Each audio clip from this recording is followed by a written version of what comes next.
really making sure that we're controlling Huxley's energy, not reinforcing this overexcited, anxious energy.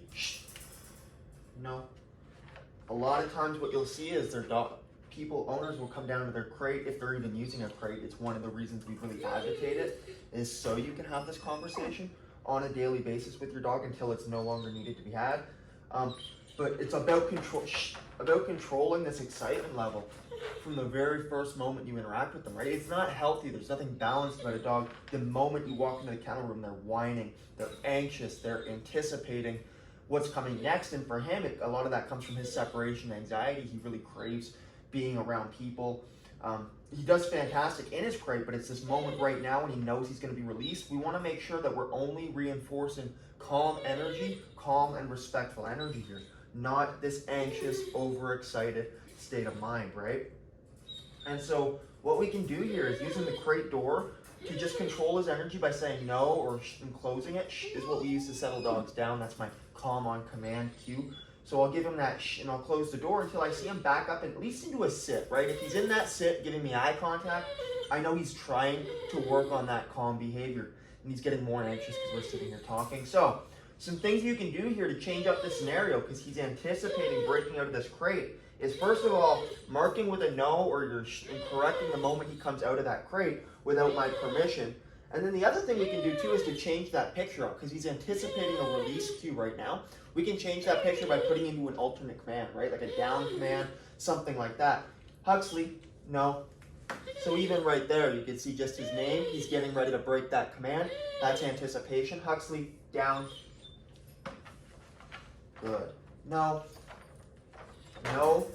Tapping on the e-collar until he moves back into the crate. We did not give a release cue. And again, that's the anticipation taking hold. And that's that whining. That's why he's whining. It's like a steam kettle building and building pressure, and it's coming out the whining, the whining, the whining, until it explodes and that forward energy launches him out of this crate with that overexcitement. So again, changing the picture, getting a calmer state of mind, which we're getting now. I'm going to put him back in that down. Huxley, down.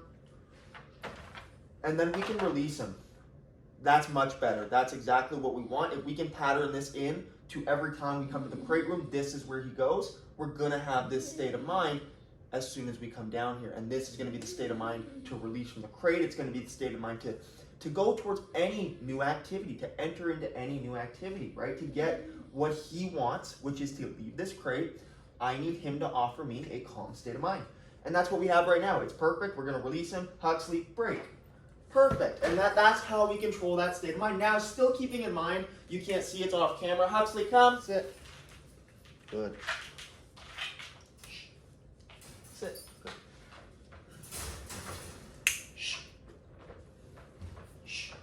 So you couldn't see that because it was off camera there, but basically, like when we release him from that, no, release him from that crate.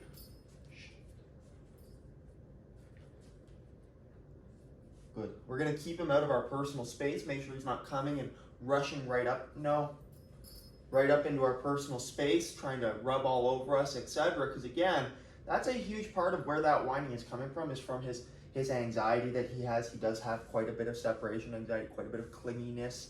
And so we're making sure that we're not, again, feeding into that behavior by allowing him to reinforce and practice that habit. So if I release him from the crate, the first thing he does is still enter that excited state of mind and rush into my space, rubbing all over me. We're going to make sure we correct it, right? And you can even see there, keeps trying to step in my space. Good.